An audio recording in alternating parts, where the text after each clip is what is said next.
Warning. This podcast may contain spoilers from whatever TV show or movie is mentioned. Please listen at your own discretion. Welcome to Viewers Anonymous.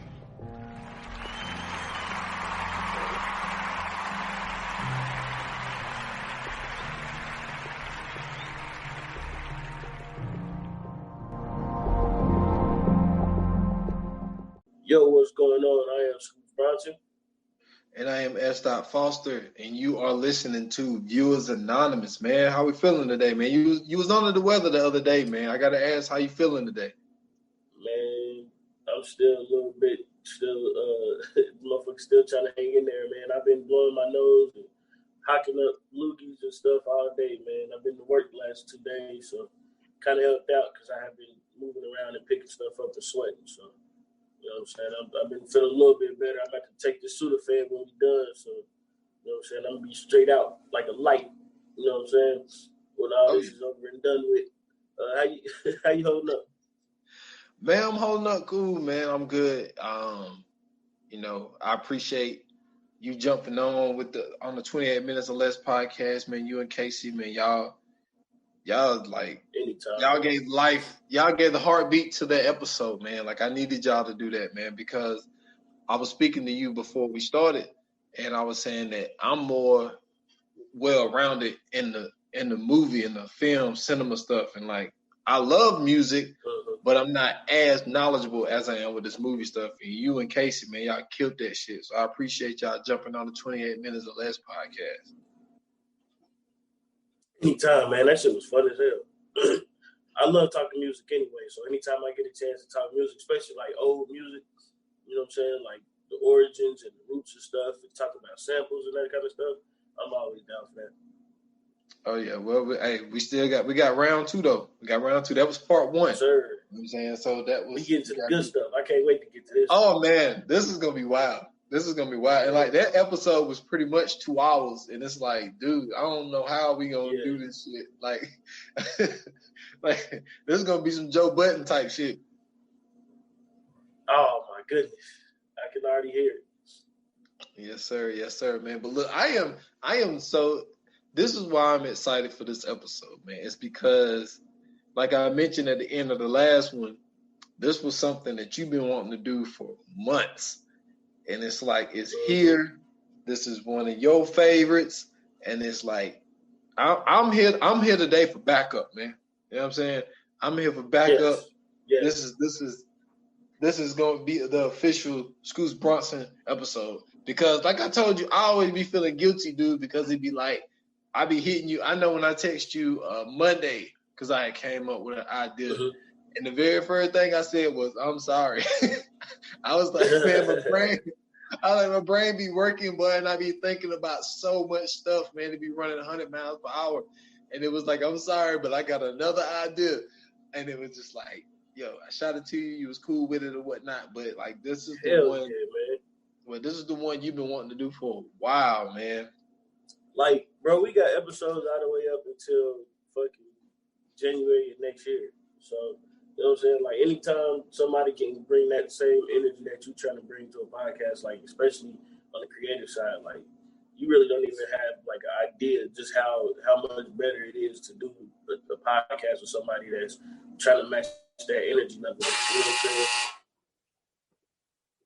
saying? They won't set it for them.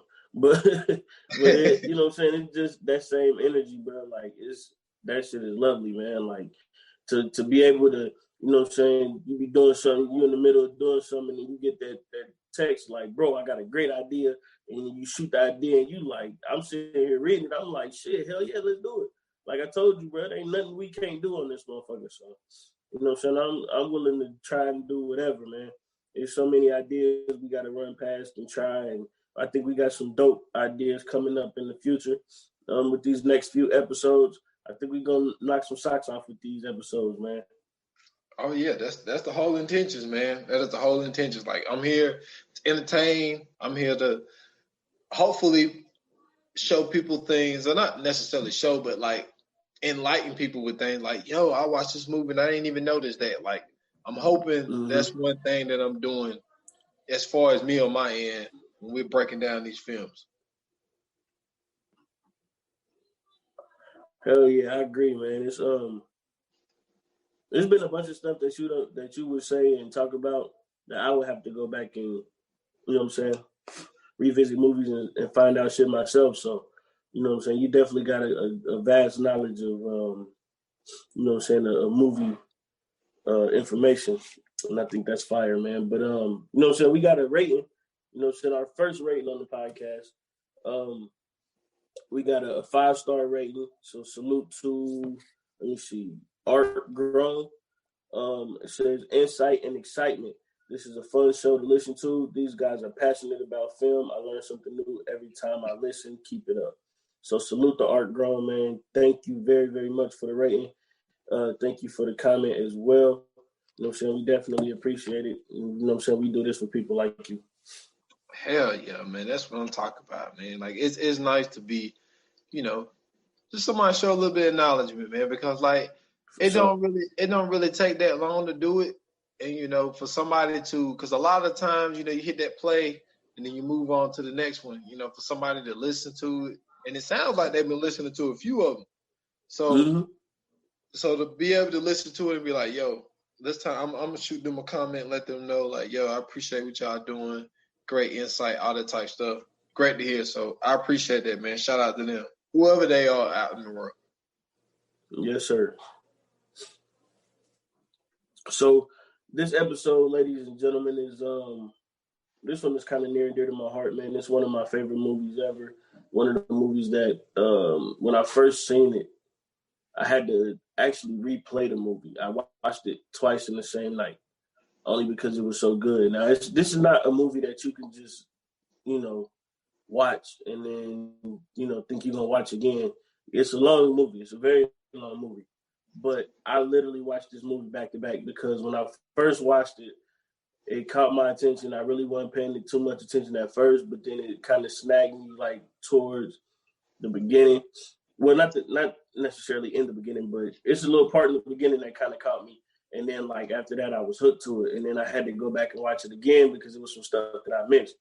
And man, ever since then, it's just one of those movies when I'm trying to figure something out, or if I'm trying to get creative, or you know what I'm saying, think about something, or get my creative juices flowing. This is a movie that I sit down and watch only because the plot of the movie is so creative. The twist in the movie is very creative. The storyline is creative. It has a super dope cast. It has Leonardo DiCaprio, Mark Ruffalo, Ben Kingsley. I'm trying to think who else is in it.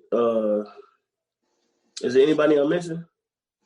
I think John Carroll Lynch deserves some props, man. Cause yeah, he never be like the main guy, the main character, but everything he play in, he always stands out. And Michelle Williams, got to shout out Michelle Williams as well.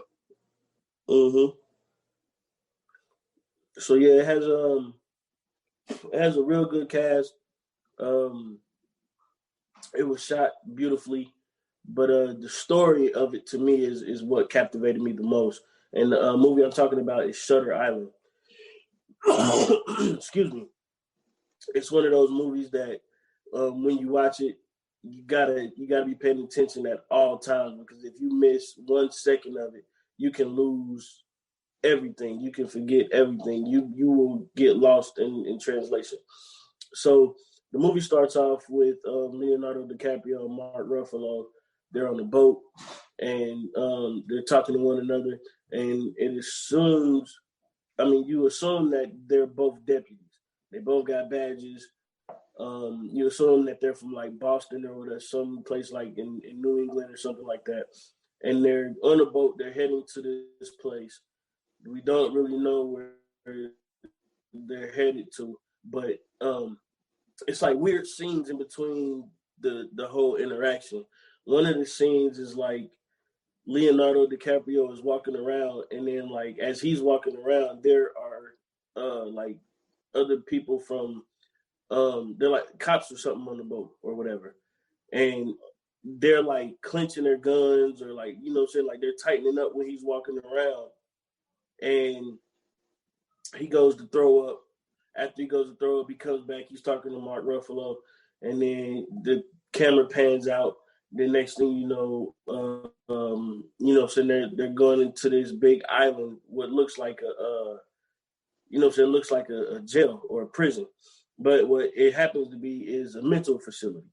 And so when they're in this mental facility, they go and they meet the warden of the facility or the director of the facility, and then they're getting to talk to them. But the whole time they're all walking around, you see all of the police officers or all of the what do they call them? They're not police officers. What would be the term? Corrections that would officers. Be something like that. Yeah. More so like the corrections officers, the correctional officers on the land is basically just like, I don't know, they kind of acting weird. Now this is the first thing I noticed when I first watched this movie. Same here. This is the first thing that threw me off. That was the first thing that threw me off too, because when they boarded and they got off the dock, and like all of these cops, like they kept surrounding like them, and like they supposed to be working for like the U.S. government, and it's like, why are they surrounding them the way they surrounding them? And so he went up to Deputy McPherson, and he's like, "Yo, like your men are on edge, aren't they?" And he was like, "Yeah, things have been kind of crazy the last couple of days or whatnot." And he was like talking about the storm was coming, so he's like, people was on edge because the storm was coming. But I noticed that too. I'm glad you mentioned it, because I thought that was very telling, but I didn't know why they was on edge the way that they were. Yeah, so they're supposed to be here. They're supposed to be at the mental institution for a special case. They're supposed to be looking for I forget his name. Well, they were looking for Rachel, because Rachel was the missing patient. For 2 people, right? Yeah. But they're looking for the person. They're looking for the man too. The man too. So hold on, I'll give you his name. But so Rachel, like you said, Rachel is the missing patient, and I guess they're supposed to be trying to find her on the island. And then while they're on the island, they start doing some questioning and some interrogation. And then they get to the point to where, like they're doing one-on-ones with the people in the facilities, and they get to I'm trying to give a short synopsis so we can really get into it, because I really want to just talk about it more so than just break down the movie. But they end up also looking not just for Rachel, but they're looking for another I don't want to say inmate, but another patient while they're there. Yeah, patient. So they're looking for another patient while they're there, and then they end up doing the one-on-ones with some of the patients, and then they end up getting access to one of the buildings that are locked off. And this is like the most dangerous building on the island, because this is where all of the murderers and all those guys are. They get access to that building, and then Leonardo DiCaprio, he starts having visions when he's going to sleep. He starts seeing his wife and his kids. His kids are dead. His wife is dead. They laid down by like a pond or something in the yard. And then like he keeps seeing his vision. He keeps reliving his vision. And then they find some little area like by the beach or whatever. And then they go into like this little cave or something like that. And then he ends up talking to a patient that he thinks is the Rachel lady, which just so happens to be a figment of his imagination. And then fast forward to the end, he ends up finding out that the person that he was looking for the whole time was himself, and everything that they was doing was in like a role play. It was like conversion therapy, basically. They were trying to see that if he thought that he was somebody else, could he come to the realization of him basically murdering his family. So that's pretty much a small synopsis of what Shutter Island is about. It's a lot more detailed if you watch it, of course. But I just wanted to have the conversation of excuse me, how it kind of made you feel personally because, you know, I know you really big into movies, and I know you know, like a movie like this, I know you into like Inception and all those movies that actually make you use your brain and make you think.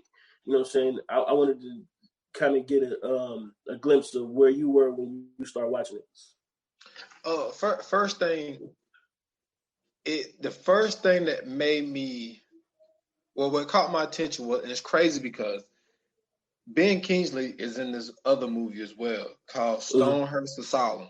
Have you ever seen that? It came out 2014.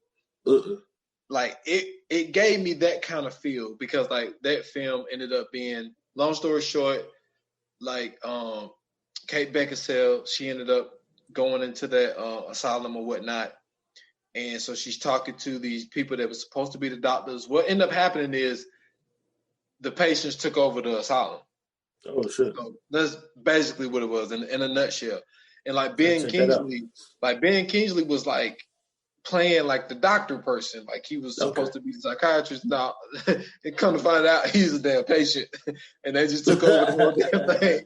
And he's just like, but anyway, it reminded me of that. But my thing is, first and foremost, like the mental health. Like that's the most important thing about this film is the mental health part of it. And then coping with what you've done. And so what he would do was this dude like created a whole nother person, created all these new people. And he ended up, because his name was Teddy Daniels, but he was saying Teddy Daniels. That was the name that he was supposed to be. That's the person he was looking for. And but they changed his name to like Lieutenant something. It was, God, what was his name? I forgot what his name was. What he thought his name was. Right. And what he ended up, if you descramble the letters, like that's what his name was in the film. But he was actually Teddy Daniels. And because it was, what made me think was the whole thing of, because what I didn't know was the whole time, like, was the whole movie a dream, or was they actually putting in this forth effort for one patient to damn? That's the same thing I thought in the beginning too. Yeah, because I'm like, because once, but this is the thing, like I still don't know, because why would they put forth that type of effort for one person that's been there for, I think they said 18 months? Why would they put forth this much effort to put this man on a boat, you know, have him come there, and then have his one doctor who, Mark Ruffalo, end up being Chuck, and Chuck end up being his doctor the whole time? Because I remember when he went into that cave and talked to the one lady that said that she was a former nurse.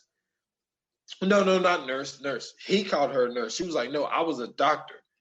And to talk to that one doctor in that cave, and she's like, oh, so you think you're getting off this island? And she was like, why you think that? She's like, have you been by yourself or something like that?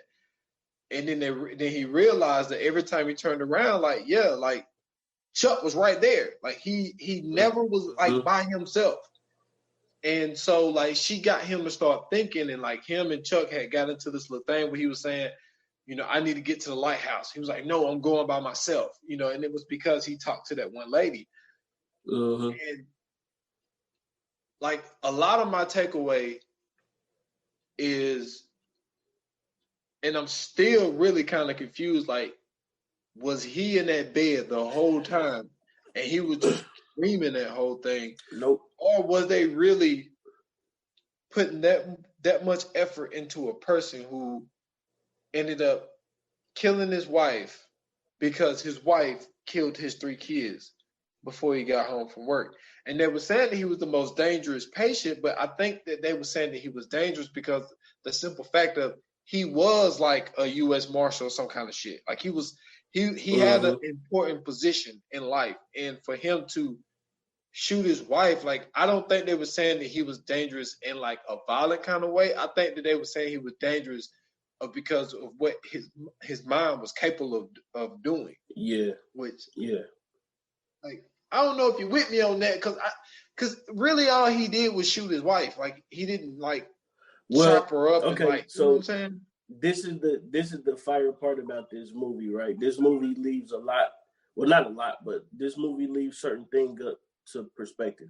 So what I always thought was, I never thought that his wife, even though I know they showed it and everything, I never thought his wife killed the kids. I thought that he came home and killed the kids and then killed his wife. Because remember, it's certain aspects in that movie to where he's drowning them, and then it switch up to her drowning them. So it kind of flipped on and off, and then on top of that, the name I'm thinking of is the Andrew Latest. That was supposed to be the name, Andrew Latest. Yeah. But remember the lady that they're looking for is Rachel, right? Mm-hmm. So Rachel is his daughter. Now notice, this is also why I say I think he killed the kids. Because if you notice, he's never looking for his son. He never looks for his son. He's never talking about his son throughout this whole thing. So Rachel is the name of his daughter. So that's why I think that he ends up killing the kids and he ends up killing the wife. Because he has this huge fixation on Rachel. Yeah, and I wonder why they always, when it came to the one daughter, like they would always show her. It would never show the other daughter. And even when at the end, when he envisioned, when he started to figure out that he was Teddy, when he shot his wife, he was like rubbing the feet of only one of the daughters. See what I'm saying? And it was like he had this fixation with just one of his kids, which was kind of weird, which I never really understood why he was so enamored with just one of them. And not that he didn't love the other ones too, but it was just really weird. And like throughout the film, they would show her and they would show his wife. And he would, keep saying how he couldn't let her go and all of this type stuff. So, I mean, I see what you're saying, because my thing is, it seems like it's leaving it open like Inception did. Like, yeah, you could do a poll with people and ask, what do you think? Do you think when he got off the plane and went home and saw his kids, do you think that was real, or do you think that was a dream? Right. And I think it would be split. And I think that this is kind of the same thing, because like, I don't really know. And that really never crossed my mind until you said it, that the whole time that he was the one who killed the kids. Because my thing was, when it came to that last scene, his wife was acting really weird. Yeah. And like, she was like, hey, like let's go. And he was like, well, like, where's the kids? And it just seems like, from my interpretation of it, was she was overwhelmed with these kids. And she got to a point where she couldn't take care of them, and like she had something mental going on with her. So she was like, well, the best way to get over this mental state that I'm in, I got to get rid of these kids.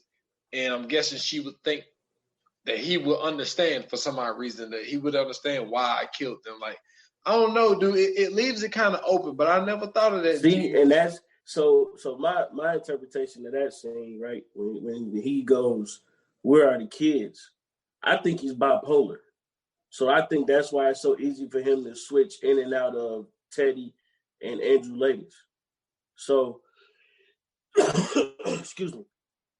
And so when he's like doing this whole thing of being the U.S. Marshal, and then he wakes up and then he doesn't realize that he's a U.S. Marshal, you know what I'm saying? Like, I think that's him being bipolar, because when she's saying like, come on, let's go, I think that she's doing that because she realizes that he's snapping out. And so for her not to be next, I think she's trying to do it to where she's trying to get him somewhere they can get some help. But that was just the way I took it. Oh shit! Because to me, it just didn't make any sense for him to only kill his wife, and then he's in a mental institution just off of killing his wife. Like that didn't make any sense to me. So my whole thing was like either he has some type of disorder or there's something that happened to him to where now he's believing that he's a U.S. Marshal. Well, I mean, he was one. But I'm saying, like, for him to still believe that he still is and not realize that he's in a mental institution. Because remember at the end when they were sitting on the steps and he gave him a cigarette and he started talking to him, and as soon as he said something to him and he says they still don't know. Mark Ruffalo looked at Ben Kingsley and shook his head no, and Ben Kingsley walked off. Yeah, that was very important because like the whole breakout scene was they wanted him to admit, because his doctor was saying, Ben Kingsley was like, you have created this whole illusion, so you won't accept being Teddy Daniels because you know Teddy Daniels killed. And I think he did say he killed his wife and kids. So your thing is right. Like I think that last, and no, I think Andrew Latis was the one who killed him. He was originally Andrew Latis. Yes. He turned into Teddy Daniels. Okay. And so he was trying to get him. Damn, now that you say that shit. See what I'm saying? Yeah, that shit remind me of motherfucking Identity. You remember Identity? You ever seen that shit? John Cusack, Amanda Peake, who else was in that shit? If I see it, I probably Ray Liotta, he was in that shit. Basically what it was Identity was like, it was all these people. Like, it was this one mental patient. He had like 7 personalities, right? And what they was trying to do was, because he was committed because he committed a crime. And they figured, this one doctor figured, if we can get him to kill the one personality that is the killer, then he'll be cured. You don't have to worry about it no more. Yeah. And so they all played it out, and it's a really good movie. But like, it reminded me of that. So it's like, if he gets rid of like that one violent person that's in him, then I think that they feel that they could cure him.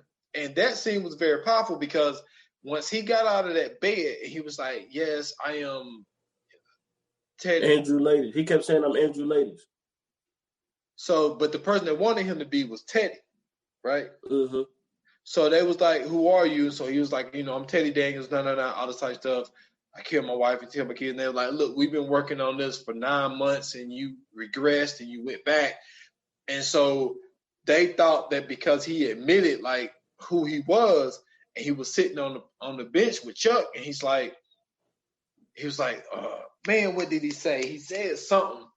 And like you said, he put his head down and when he sat down, they did it. It was supposed to be a test.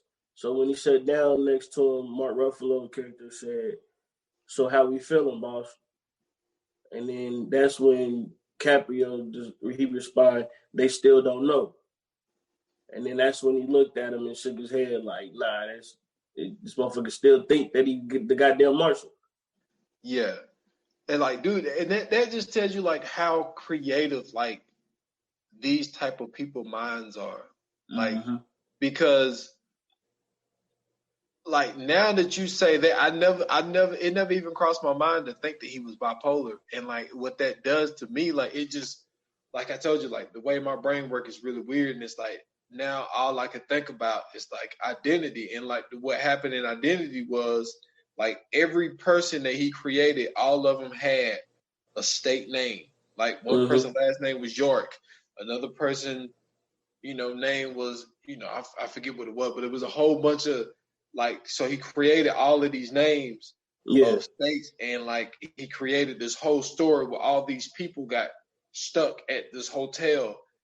And like what they was trying to tell him was to kill that one bad person. But what they did was, they mixed it up with, they had two people that was criminals that broke out of prison. And one guy was playing a cop, but he actually was a prisoner, and he was pretending to be captured, to keep tabs on his one prisoner. So the illusion is one of these prisoner dudes is the bad person, is the bad personality. It turned out to be the damn kid, the most innocent person in the whole thing. He ended up being the killer and the bad person, so they didn't even kill the bad person. And it's like, that's what reminds me of this, because like I didn't even think about it being a situation where he was just really bipolar. I was just thinking that, I don't know why that never crossed my mind. Because if you look at the way it's shot, like especially on the part where you say where are the kids, it seems as if he's entering the house, right? Because he's putting down the keys, he got his jacket folded in his arms or whatever. But if you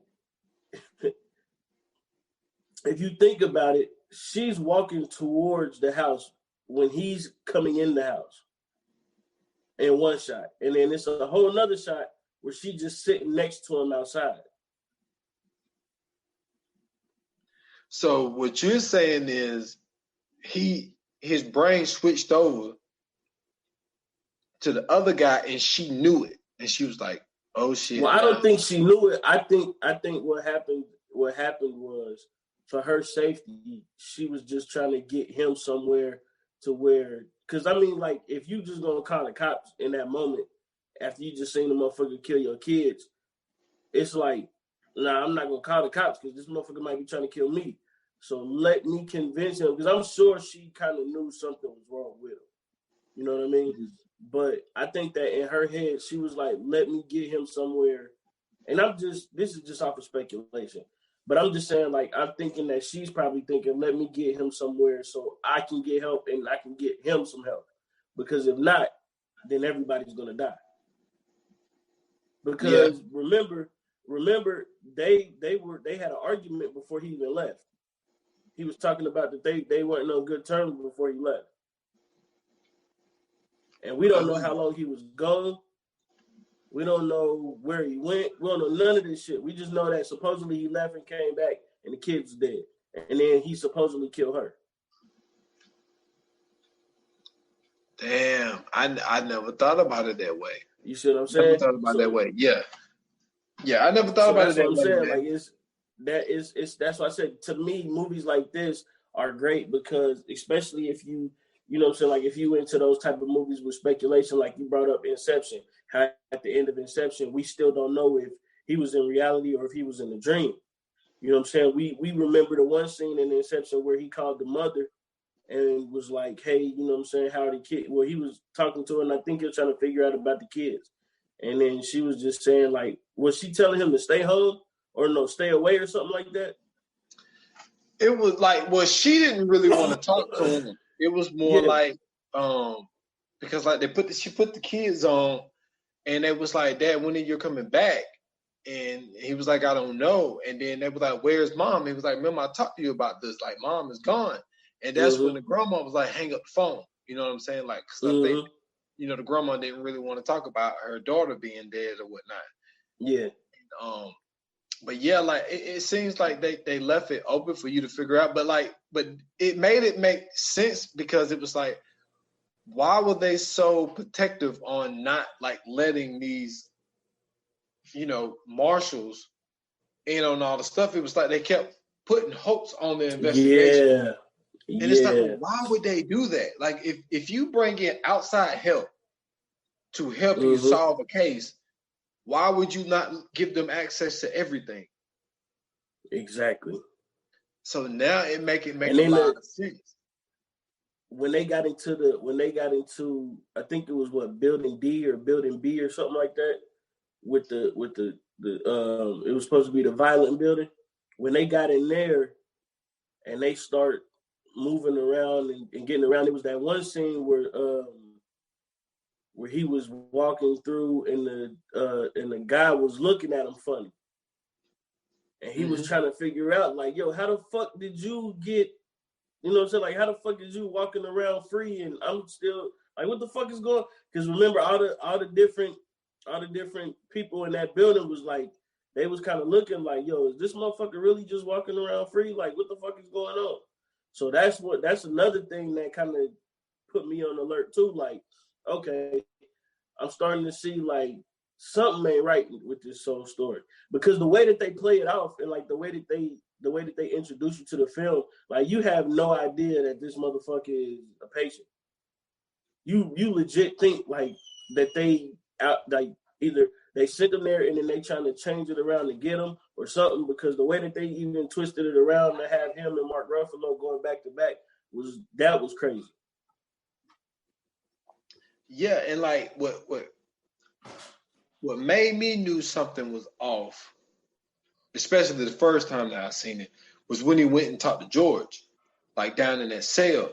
Mm-hmm. And like just the way that George was talking to him, and it was just like, yo, like they know each other. Like something's off. Yeah. And it was too much familiarity. Yeah, way too much, because even he was looking at him like, I know you, and like, what are you doing here, and all this type of stuff.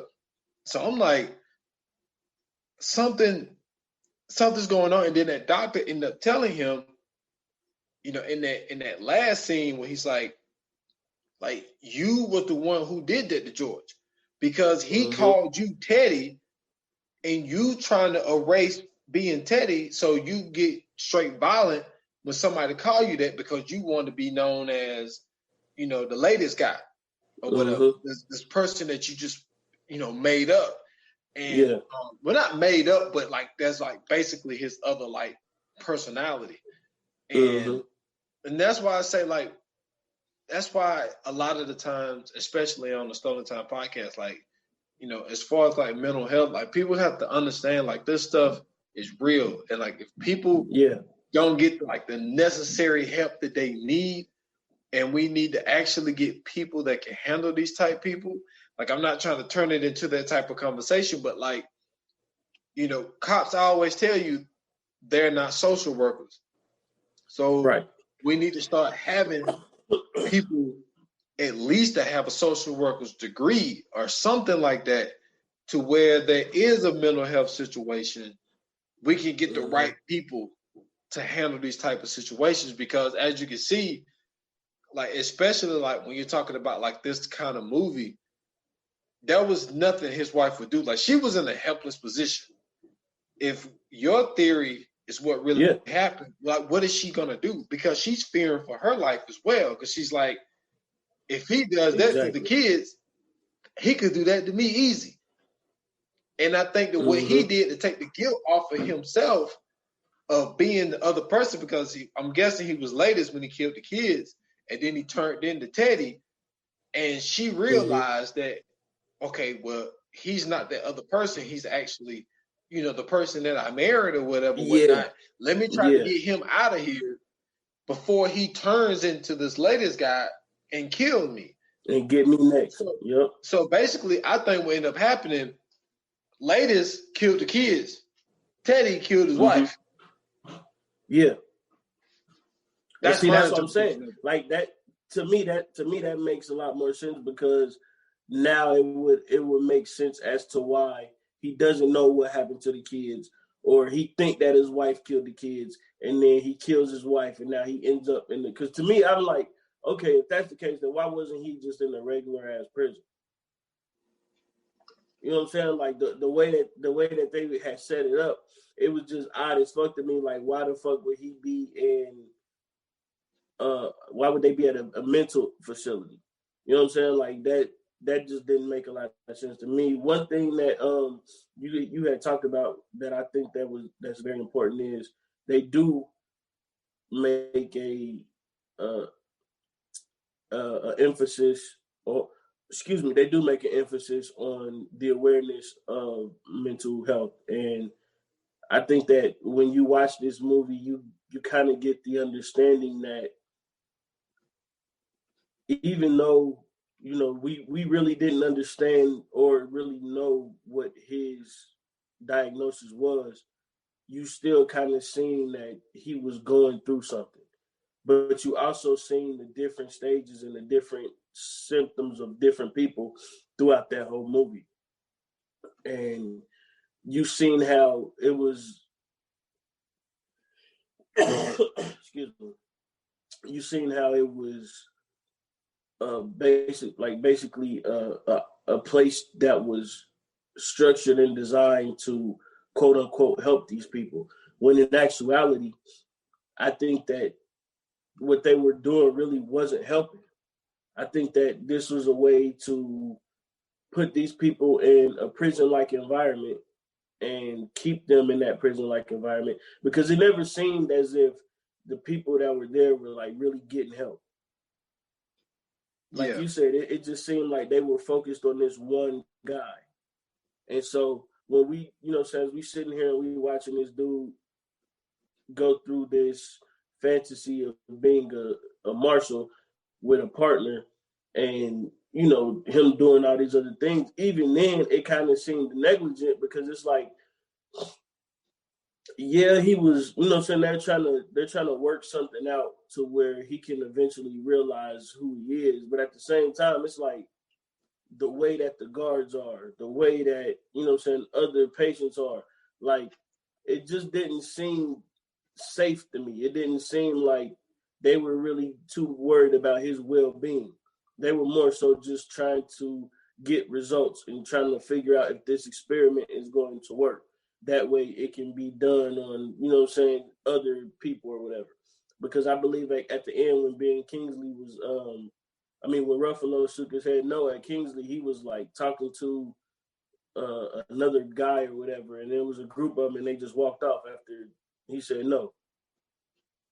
And then like, it just, I don't know, it was just so weird to see that this would be a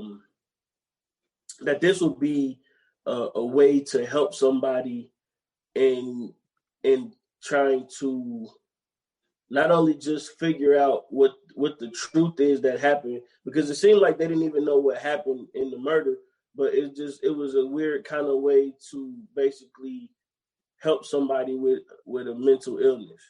Yeah, the role play. Yeah. Like that's basically like, why would you role play to help somebody? Right.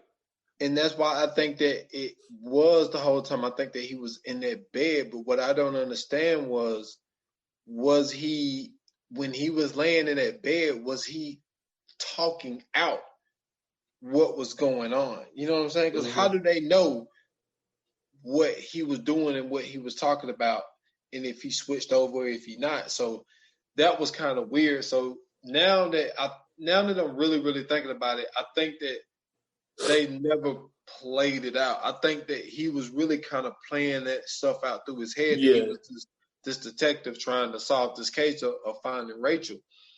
And the thing with Martin Scorcese is, because I was like, nah, don't get me wrong. I haven't seen all of Martin movies. He has a ton of movies.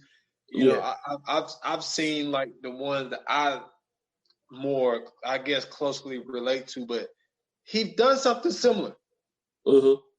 Not what, put it this way, he's done something in the mental health field with Taxi Driver. Yeah. Taxi Driver, Robert De Niro was a complete nut. Like he really had mental issues in that movie. And he done that movie back in 76. Right. So I think that, I don't know if there's someone that's close to him that has mental issues, or if it's just something that he's want to make it something for people to be more aware of it. But I thought that it was genius to do this type of movie the way that he did, because like I said, it gives you that sense of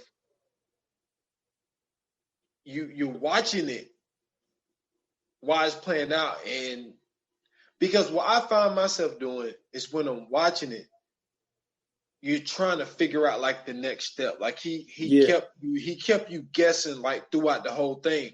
And it's like you're trying to, because like the thing with movies is a lot of people like just, I was about to say simple-minded. I don't want to call them simple-minded, but like just people that just watch movies to simply just to be entertained. Like they're just watching it, and they're not really catching like the gems that like somebody like me and you, when we watching it, we're looking out for those little bitty gems, those little bitty nuggets, and we're trying to figure out what it is, but it really kept you guessing. And I think that Taxi Driver was the same way. And see, I didn't watch Taxi Driver till like a year and a half ago, because like I was listening to some podcast and they was talking about Martin Scorcese. It was when The Irishman came out. When The Irishman came out, like somebody was talking about that, and they started talking about how good Taxi Driver was. And I was like, this is like the third or fourth time I've heard this. So I went back and I watched Taxi Driver. And I was like, whoa, like this motherfucker is crazy. And like, so for him to do this movie, because I think this was 2010, wasn't it? Yep, 2010. Yeah. So this was 2010. For him to revisit this, like I said, he could have done it before, and it just could have been a movie that I haven't seen. But that dude, Marshal Teddy, is a genius, man. Yeah, man. I mean, for him to excuse me, for him to come up with this storyline and for the way it played out, I'm trying to hold this cough in, but for the way it played out it was great, because like, once again, you never really understood who Leonardo DiCaprio's character was excuse me, until the end of the movie. Like, you may have had like a little idea, but even then that idea was thrown off when he went to go talk to the doctor lady in the cave, and she was like, yo, you know what I'm saying, something going on, because if you notice, every time you're doing something, it's a motherfucker around you. So it's either your boy or it's either a security guard or something, but they'll never let you alone on this motherfucker. Why is that? And so now you looking at it like, ooh, they setting them up. Oh, I think they're gonna get him. So and then she kept saying, you're not getting off this island. So it's always like, once you think you got it, it's a wrench that get thrown into your whole system. Excuse me, it's a wrench that get thrown into your whole system, and now you got to rethink everything else from the beginning to now. So now you got to look at stuff a whole nother way, because the way you thought it was, it ain't nothing like that. And so that's why I said, like, at the end, actually thinking about everything and kind of paying attention to like the little small details, like, that's why I said he had to have some type of mental disorder, like bipolar disorder or something like that, that would basically be a way for him to kill the kids and kill her, but for him not to realize that he killed one or the other. You know what I'm saying? Like, to me, it was just something. It's just something didn't sit right with me, because like the way it was all played out. Like, because I remember like when he came in and he seen the kids laying there, he just was like at a loss for words, and he was just staring at her. He was yelling at her, but it was like, it didn't seem like he was gonna kill her. You know what I mean?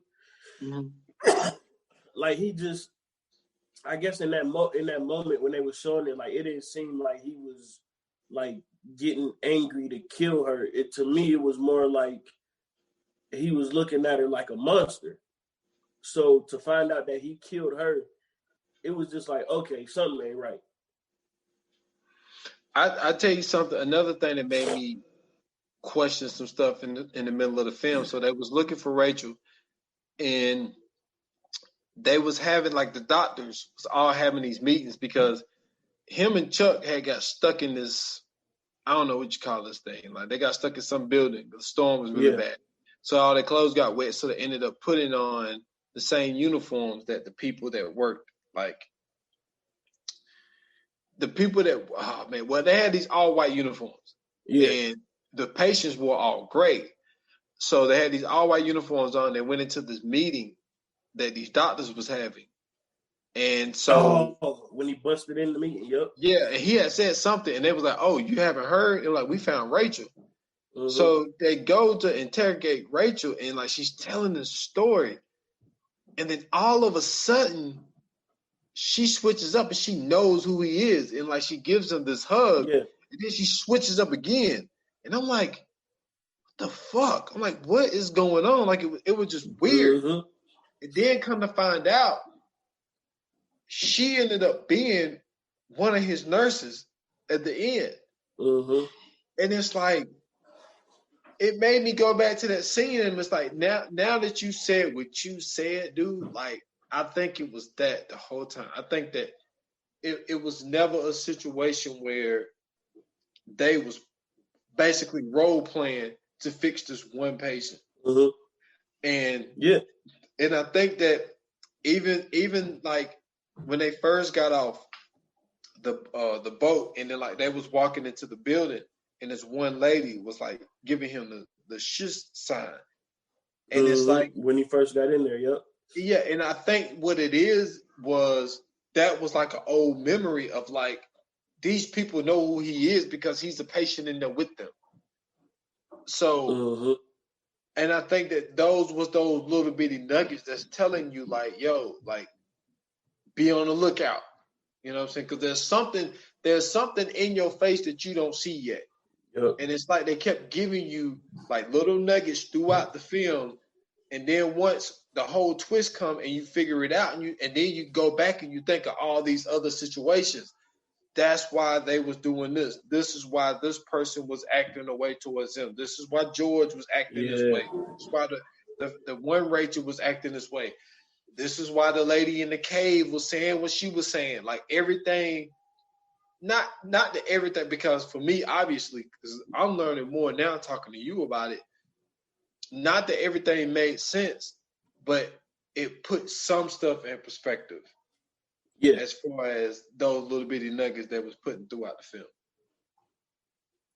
Yeah, man. I mean, it's just one of those movies that, like I said, man, the storyline is amazing. The plot is amazing. The plot twist was even more amazing to find out, like, that this dude has basically been a part of this system. Excuse me, the system the whole time, and he's basically a patient here, and they're using some sort of weird conversion therapy to basically kind of either cure him or trying to get him to admit his guilt in this murder. And so, and that's another thing that kind of threw me off, because I'm like, if he's at a mental facility and they're trying to get him to admit murder on his wife, right?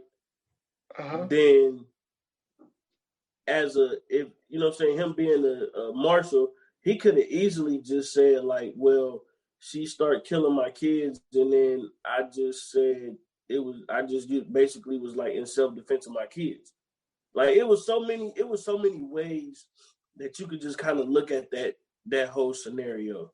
And that's why I was just like, nah, man, he had to be the killer. He had to have killed both of them. And I think the thing is that he killed Rachel last. That's why they were so adamant about Rachel. I think Rachel was the last one that he ended up killing. So, I mean, that's just me. If you guys haven't seen this, go ahead. Okay, so you think, okay. So hold on right quick. Let me get this right. Now, his wife's name was Dolores. Yep. So you think that he killed another person besides his wife Dolores and 3 kids? You think that he killed Rachel, and that's why he's doing this? No, the daughter that, you know what I'm saying, he was so affectionate towards, right? Because you think the daughter was Rachel. Okay. Yeah. Okay. So I think he killed her last. And I think that's why they were so focused on the character that they looking for being named Rachel, You know what I'm saying? Like a whole bunch of stuff. Because remember at the end of it, when he had all the names and stuff written on the board, they all anagrams. All the names are anagrams, and then some of them are anagrams. Some of them are the names of his children, but they basically all anagrams of everybody involved in the murder, including him. So basically, Teddy Daniels is really Edward Daniels, who he's supposed to be, because Teddy's supposed to be like his nickname. So it's Edward Daniels, which is an anagram for Andrew Latest. And then I forgot what the other one was. Dolores something was the anagram, and it was like all of it was just basically the names switched around, and he made up names based off of their names. And so that's why I was saying, like, the Teddy Daniels character is something that he created. You know what I'm saying? Like not something he created. The Andrew Latest character was something that he created, was to basically say that this is the person that killed his family. And that's another reason why I say he had to be bipolar, because nobody had any record of Andrew Latest or none of that. Because even Ben Kingsley said it at the end. He was like, "There's no record of Andrew Latest. Nobody knows who this Andrew Latest person is, except for you. You're the only person that said something about Andrew Latest." And now we come to find out that that's an anagram for your name. So it was crazy, man. I mean, it was a dope ass movie though. Just the way that they broke everything down, and then the way that, like I said, it was so many twists and turns in the movie, to where it was one of those things, man, you had to pay attention. There was no way you couldn't pay attention to every second of this movie and still understand what was going on. Yeah. I mean, that's one of those films where it does it to you, and like now, like what that does is it just opened my eyes to, like, as far as an asylum movie, it reminds me of Stonehurst Asylum, but the whole concept of what you opened me up to today, it's like all I can think of now is like identity, and it's like, what are they gonna do? Like, my thing is it that they don't know what really happened? So I wonder, is it not necessarily just trying to cure him, but just also trying to get the official story? I think that's what it is too. Yeah, I think that's what it is too. Because like I am like dude, now I'm like all confused now. Yeah, I mean, because that's what, once again, man, it's just one of those things that it will make you do that. Like, no matter what happens, no matter how many times you watch it, like, the more you watch it, the more confused you'll get. But not like confused in a bad way. Excuse me. You just start coming up with so many more scenarios in your head, like, well, maybe this happened, maybe that happened. And it's just the more and more you watch it, the more of an understanding you'll get, but the more of a confusion you'll get along with that understanding. If that makes any kind of sense. It does. And then also, like I said, like I couldn't come up with, it never crossed my mind that he was bipolar, right. Which I don't understand why it never did, but just from off of what you were saying, like now it's like, oh shit, like I did not think of it that way. And like what it does is, like you said, it just open you up to more things. Yep. So that's wild, dude.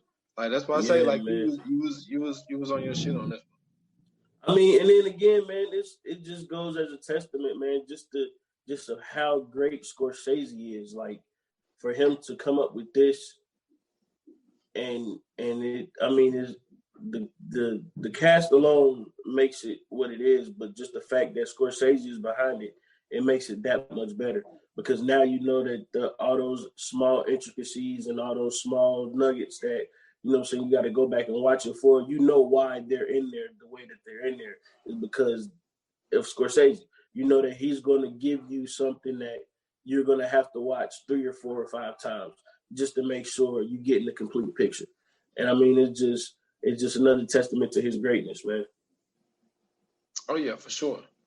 Like he and then, like I say, he got that Judd Apatow thing going on, but like also Quentin Tarantino does it as well. Like it's something that I think that when you work with the person and you get the you know what I'm saying, you know how they work, and then also they know what you want out of the film. So like, there's not that much talking. There's not that much. It's not even really. I don't even think there's really, when it comes to the main characters, I don't think there are really auditions.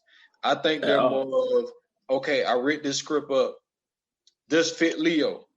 So let me call Leo and pitch him this idea. Yeah. You know what I'm saying? Who else he used? Rob De Niro. Yo, I got this idea. And he shoot it to him. I think it's more of that. I don't really think it's a whole thing of like, hey, I need you to come in and audition for this part. I think it's, yo, I got this idea of this film that I want to do. He hit them up. They agreed to do it. And I think that they just trust him just as much as he trusts those people that he keep doing these films with. So, yeah.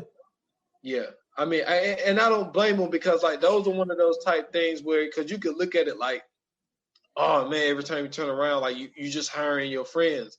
But like, at the same time, it's like, yo, when you get a relationship with somebody and y'all put together these films that are groundbreaking, it's like, yo, let's do that shit again. Why would I go out and hire somebody else just to, you know what I'm saying, to make it fair? It's like, yo, me and this dude got a relationship. This is how we do. You know, like Quentin Tarantino, him and Sam, they do a lot of shit together. Yeah. They got a relationship, and like they know what they want out of each other. So like, some people could be mad at it. Like, I was never mad at Judd Apatow for always using Seth Rogen and Paul Rudd. It's just, they just fit together. You know what I'm saying? Right. I mean, it's just, and to even further your point, like, why would you mess up a good thing? You know what I'm saying? Every time that they work together, it's a masterpiece. It's art. It's gold.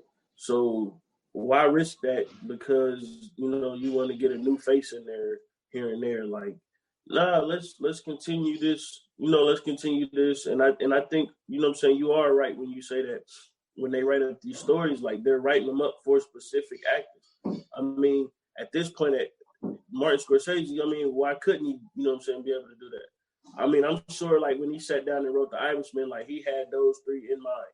He was like, yo, let me make sure that I got these guys in this movie together. You know what I'm saying? So, yeah, I'm with you on that one, man. Fire Flame time, brother. Okay. Who's it on? Man, I'm going to take the reins on this one. Oh, well, you go ahead. Yeah.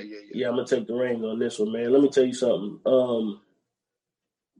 I have nothing bad to say about this movie at all. This is one of my favorite movies of all time. The cast is amazing. The director is amazing.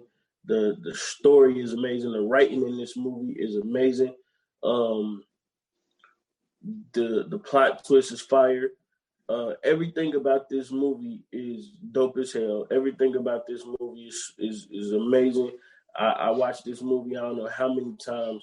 It's one of those movies, like I said, when I'm trying to get my mind right, I throw this on and just sit back, watch a little bit of it, and then my creative juices get to flowing. So for me, it's an easy 5 out of 5. Okay. Me, with learning new information today, that's the great thing about, you know, working with you, because like, it gives me that different point of view of a movie, and because I didn't watch it in that way. Now, I'm not as high on the film as you are, but that's also a reason of being like, I seen Shutter Island a couple years ago, and it was just like, okay, well, you know, it's cool. And then I watched it again, and like I say, you pick up on stuff that you didn't pick up the first time around. And I think that the cast was great. I think Mark and Leo, Leo, I mean, a lot of people already consider him an old legend now. Mark is really on his way. And it's crazy to see Ben Kingsley in this, because it's like I said, he's in that Stonehurst asylum. Like, it's just crazy that he playing this shit. But like, I like him as well. It was good. It's a Martin film. As far as Martin films, I wouldn't put this one as high. Okay. But for me, don't stab me when you see me, but I'm probably gonna give it more like a 3.5. That's still good to me. It's not that there's anything. It's not that it's the film is great and it's film like all that stuff is good. Mm-hmm. It's not that I give it a 3.5 because there's criticism. It's more of there's still so much out there. Yeah. And it's so much that I still don't know because, like I said, you just opened me up to a whole new thing. Now it's like, shit, I got to watch this shit again because now I have to look at it as in a sense of, oh, shit, was it the whole time that he was just bipolar? You know what I'm saying? Yep. So it's like there are open holes in my story now. So it's more of a 3.5 because it's shit. There was some shit that I missed that you put me on to today. So that's the great thing about having two heads looking at the same film and then you opening me up to some new shit. So it's not more of a 3.5 because it's like, yo, I didn't like this. This was trash. That part was trash. It wasn't nothing like that. It's just like, fuck, I missed some shit. And it's like, maybe I didn't understand it. So, yeah, that's what I'm trying to say. But yeah, cool. I mean, but it's okay. I mean, it's wild. It's wild, but you opened me up to some new shit today, man. I learned something today. Yeah, man. I mean, like I said, man, that's one of those movies that your perspective makes the movie really what it is. You know, you can watch the movie and you can take it for everything that's so everything that's being shown, or you can really watch the movie and you can kind of piece together everything as you're watching it and be like, hey, I think this is what happened. So I mean, it's just one of those great psychological thrillers that you can watch and you can kind of get a nice a nice little mental workout with. Real quick, man, I had to I was supposed to hit you up earlier today before we even did this because I was telling somebody at work to watch Annabella and they ended up watching it and then they ended up going back and listening to our episode that we did on Annabella and they was like, man, y'all hit the nail on the head with that shit, man. That shit was crazy, bro. He was like, man, I wish I'd listened to that shit before I watched the movie because he said at first I was watching it and they said I seen the end and I was like, man, what the fuck? I was like, yeah, I said that shit was crazy, bro. So we got some good, we got some good reviews on another episode, you know what I mean? That's what's up, man. That's what's up. I love to hear shit like that, man. I love to hear shit like that because it's like when you're doing this type of stuff and whether you feel like you're doing a good job, you think you are, but it's also good to know that someone is telling you like, yo, y'all did a job. Because even when it comes to play, like you can have some shit where like an Outcry. You know what I'm saying? Like Outcry is like our highest listened to episode. And it's like, is it high because people just clicked on it, or was it high because people listened to it and it's like, yo, that shit was so fire, I need to listen to it again. So like, yeah, man, that like it's nice. It's nice to get that feedback, man. And like you read the 5-star review that we got, like, I mean, very appreciative, and like I'm gonna keep coming in here putting forth my top effort, man. You know what I'm saying? Because you never know. Like you never know when the right person is listening. You never know if it's somebody that in the film the way that we are and love listening to film podcasts. And then at the same time, like I want to be able to do something where hopefully it's a situation where like what I don't do with the rewatchables, like I look at the movie and if it's not a movie I'm not really rocking with, I don't listen. So hopefully we'll pick a good movies. And even if it's a situation where somebody is just like listening to support and they're like, oh, well, I never seen this movie. Let's see if this entice me to watch it.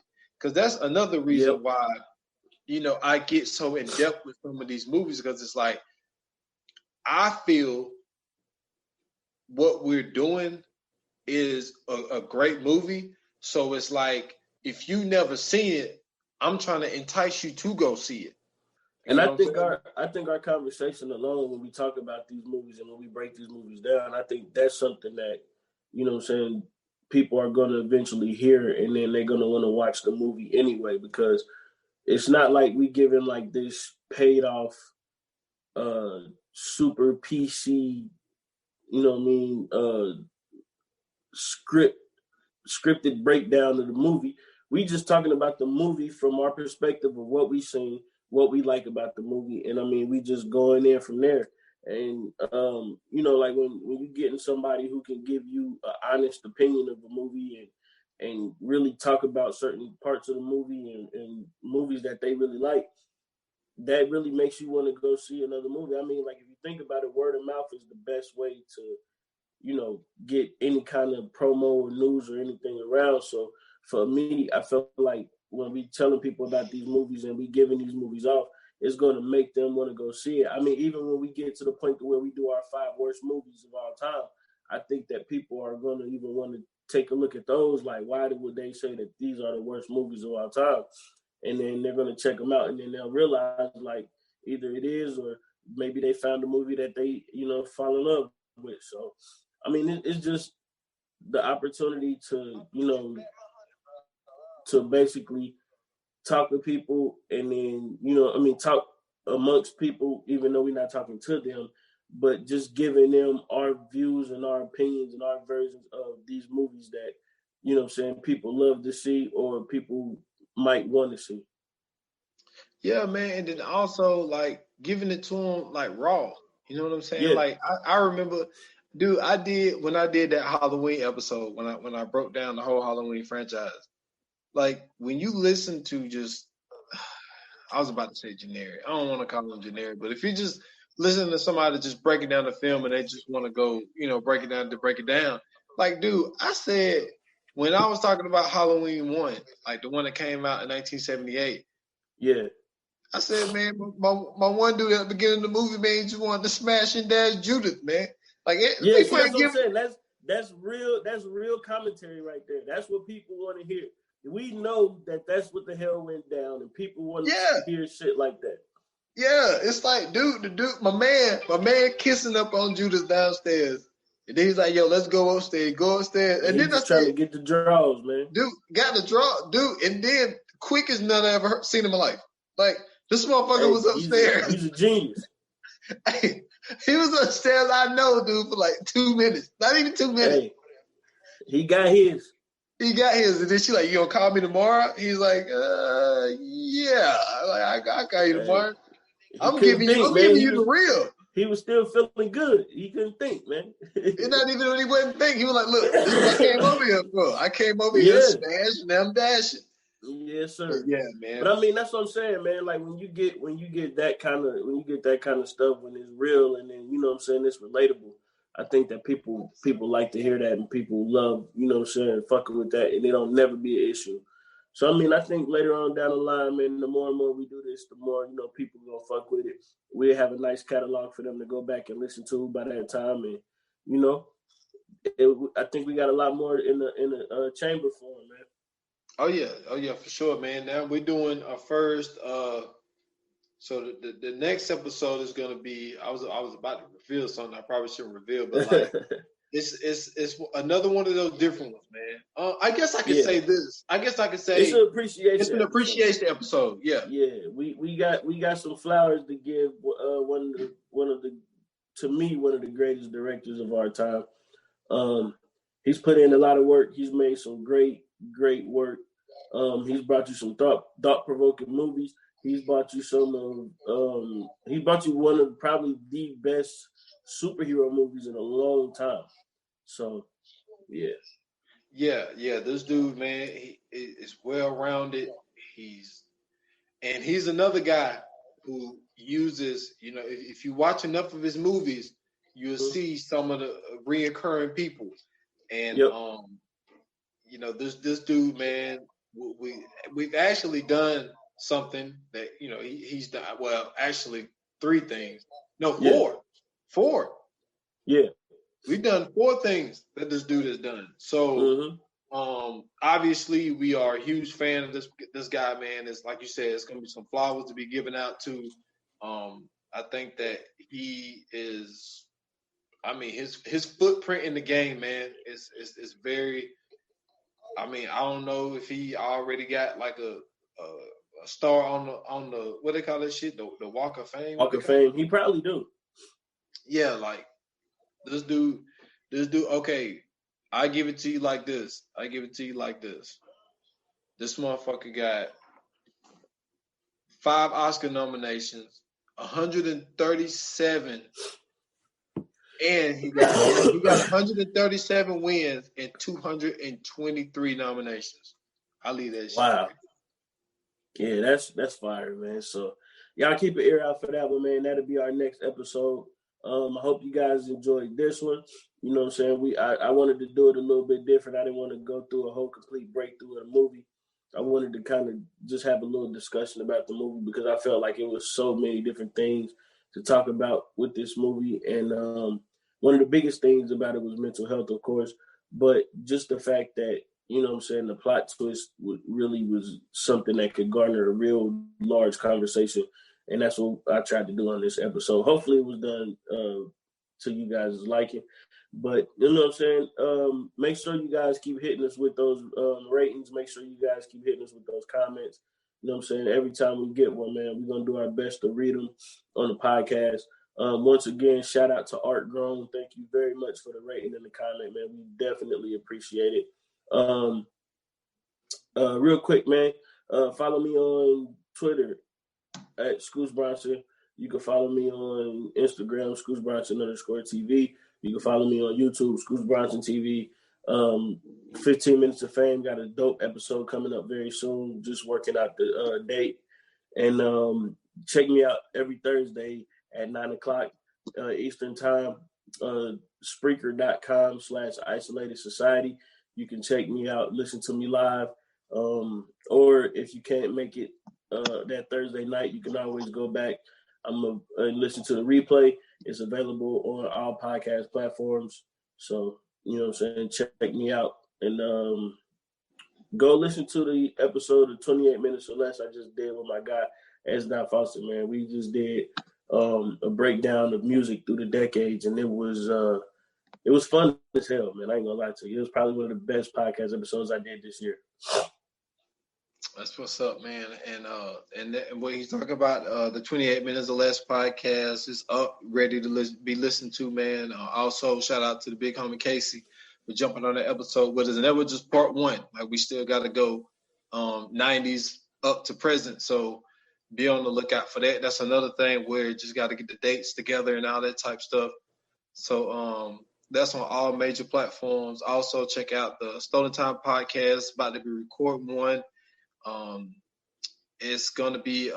You gave me a great idea for a title, and you don't even know you did. So be on the lookout for the title of the next episode of the Stolen Time podcast. So okay, be on the lookout for that. But you can also follow the Stolen Time podcast page on Facebook, Stolen Time Pod, on Instagram, S.Foster8 on Instagram and Twitter. Also check out the VA Podcast Watch Group page. That's on Facebook. So please send an invitation if you want to join the group or at least like the group. All the links are there to everything that we do. Yeah, and like you always say, we get it up to 100. We got some other things that we got in the cuff. So we're gonna start off with live watch parties. Yeah, that's really based on y'all. Like, we get the numbers up, we're gonna start putting polls up. As far as like, hey, would y'all rather hear this or hear this type of thing? So that's more of a, put it this way, we will get more fan inclusion more fans. Yeah, we gonna get a lot more interactive. That's a fact. Yeah. A lot of that is really dependent on y'all. So, and also, man, I appreciate, what was the name? Art Grown, man. Appreciate the love on the 5-star. I appreciate that. It's like to get acknowledged, man, and to actually leave a comment. Man, feel good. That feel real good, man. So, and look, now I was gonna say something. Never mind. Okay. But appreciate everybody for listening, man. I love the support, and we gonna keep giving it to you, man. Because like I say, you never know which one is gonna catch. Like we just trying to give y'all the best shit that we got. You know what I'm saying? My man is over here struggling the last 2 days. He's been working and putting in time with these pies, man. Hey, man, I appreciate you, man. Like, because you could have hit me yesterday and like, yo, I'm sorry, I can't come through. The show must go on. The show must go on. So, for you to be putting in this work, not feeling well, but man, I'm gonna get you off here so you can take that Sudafed and get your rest, man. For sure, man. Oh, last but not least, man, y'all go check out my little cousins, man. We Go High. We is spelled in French, OUI. We Go High, man. They got a new joint that it ain't a new joint, but they just put it out not too long ago. It's called Hottest in the City. Go check them on all DSPs. That's digital streaming platforms. If you got Amazon or Tidal or any music platform, man, go check them out. Go stream all their music. Go support them, please, man, because they always show us love. They always sharing our content on their page. Anytime we post something up, they always sharing it. So thank them. We thank them. And I just figured, the shout out is just something that'd be nice for them. And, man, with that said, y'all already know, man, like they said in Hollywood, it's a wrap. Cut.